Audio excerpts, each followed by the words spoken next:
Prezados amigos do canal Professor Rico Guimarães, espaço de desalienação popular. Eleições 1989, o mainstream da esquerda.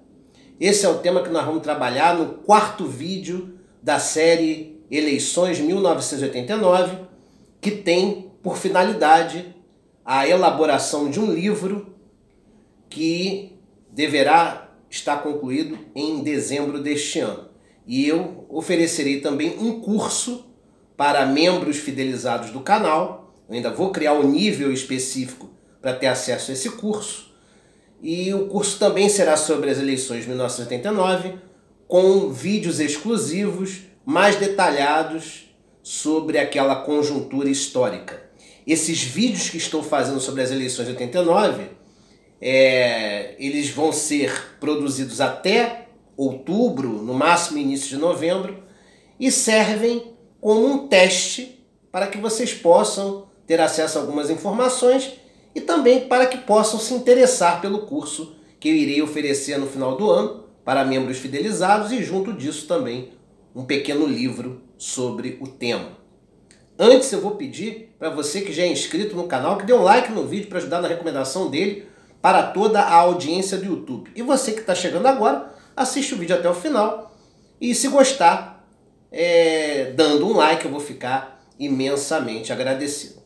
Então, no último vídeo eu falei sobre o mainstream da direita na conjuntura histórica eleitoral de 89.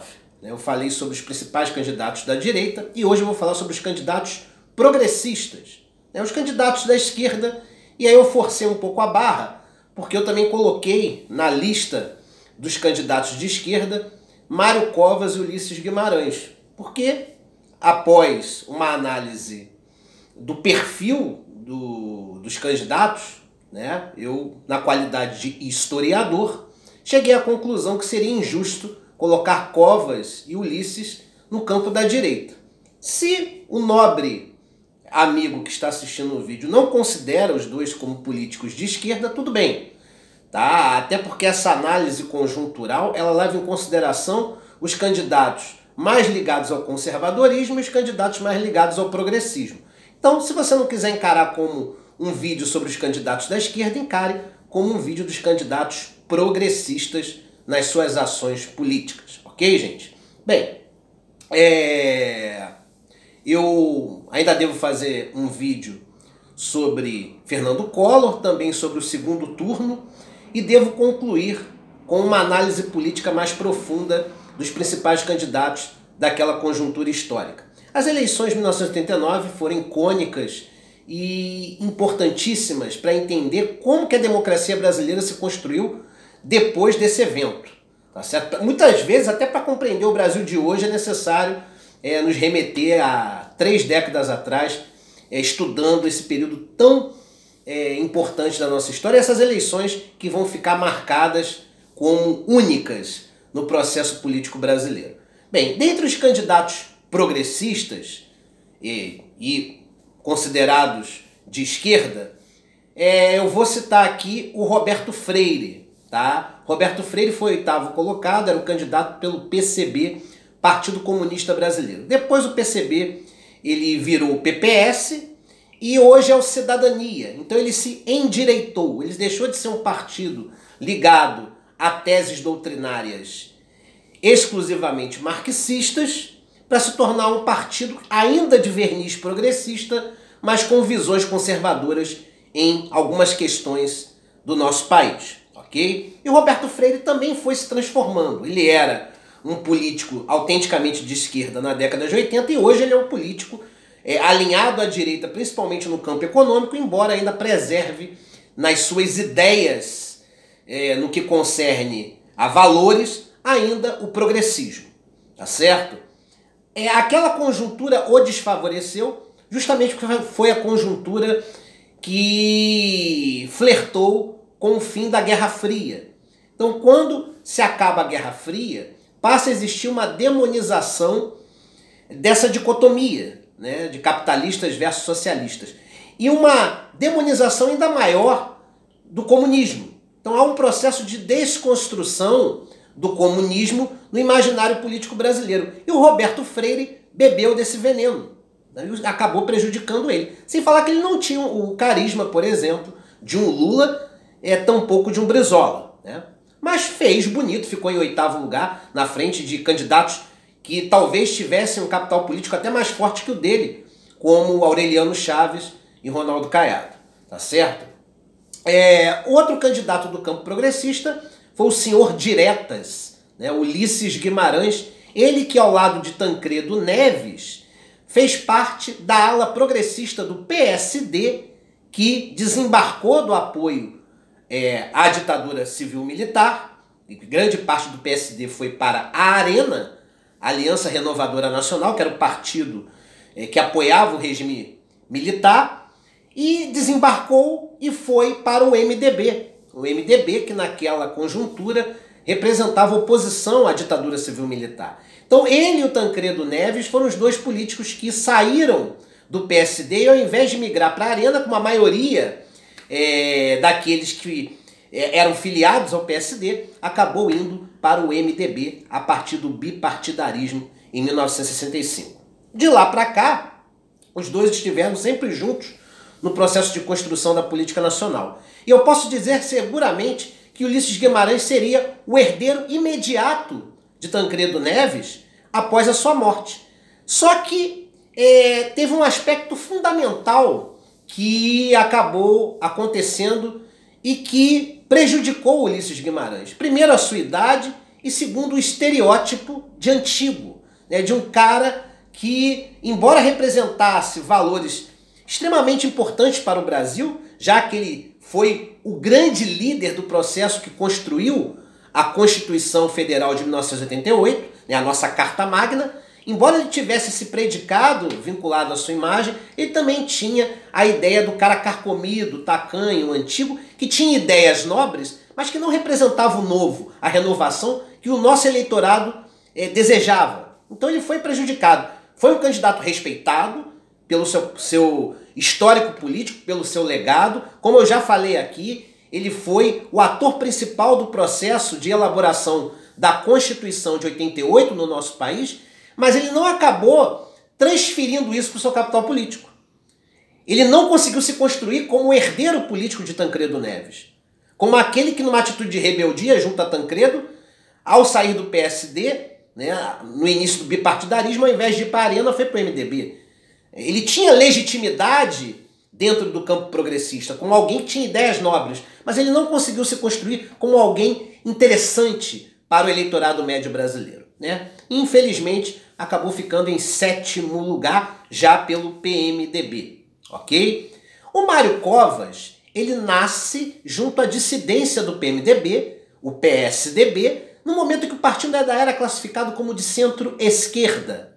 Depois o PSDB foi se endireitando durante a década de 90 e hoje é um partido de direita, principalmente depois que a sua direção foi para as mãos de João Dória. Mas naquela conjuntura o Mário Covas era autenticamente um candidato progressista e era visto por alguns como uma solução frente ao radicalismo que as figuras de Lula e Brizola representavam. Então ele seria uma alternativa àqueles que pensavam mais à esquerda, mas que não queriam um candidato que tivesse um radicalismo no seu estereótipo, como era o caso de Lula, ou nas suas palavras perante a grande imprensa, no caso de Brizola. Então o Covas foi a alternativa de muita gente que tinha uma visão mais suave de centro-esquerda, que não queria dicotomizar tanto o processo, que queria um candidato de esquerda, mas que fosse aberto ao diálogo com a direita. E o Mário Covas sintetizava muito bem isso. Foi muito bem votado, foi o 4º colocado, né, naquelas eleições, representando o PSDB. Ele defendia pautas progressistas e era visto à esquerda de Paulo Maluf. Isso acabou beneficiando para aqueles que diziam que ele não era de esquerda. Porque falar de São Paulo era falar naquela época de Maluf e Covas. Maluf à direita, numa visão mais conservadora, e Covas à esquerda, numa visão mais progressista. Ainda que ele não fosse autenticamente um político clássico de esquerda, né? Ele foi senador da República, deputado e também prefeito de São Paulo e, a posteriori, na década de 90, se tornou governador de São Paulo e no mandato, né, no seu exercício, acabou, infelizmente, falecendo. Bem, aí eu vou para as duas grandes figuras daquela conjuntura política no campo da esquerda. Lula e Brizola, né? O Brizola, ele representava a bandeira da educação integral.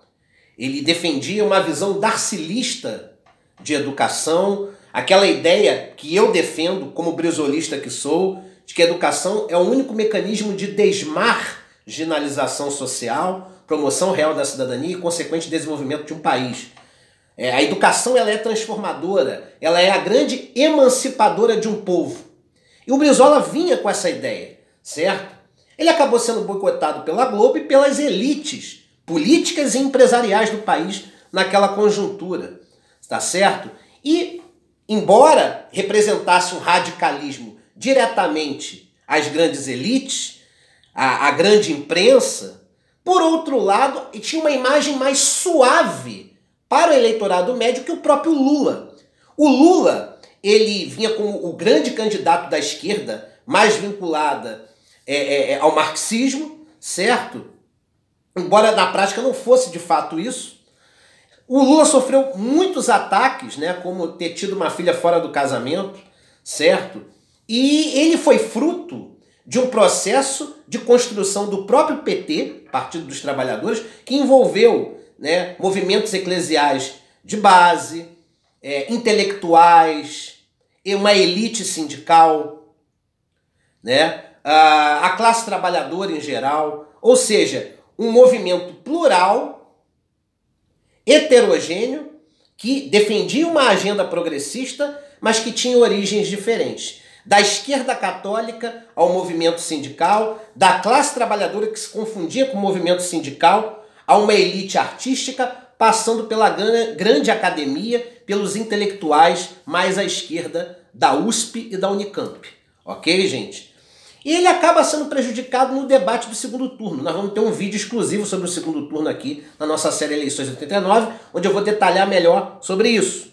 Mas comparando Lula a Brizola, e Lula foi ao segundo turno por uma diferença mínima percentual, né? Dizem até que em Juiz de Fora assumiram duas urnas eletrônicas, urnas comuns, não eram eletrônicas, comuns, né? E essas duas urnas comuns poderiam dar a vitória a Brizola. Mas não vamos entrar nessas falácias, né? O importante é entender o seguinte, que naquele processo era muito melhor ter o Lula no segundo turno contra o Collor do que o Brizola. Porque ao mesmo tempo que o Brizola ele representava uma ameaça muito maior naquela conjuntura, a grande elite da comunicação que estava vinculada à Globo, a elite empresarial do país, né?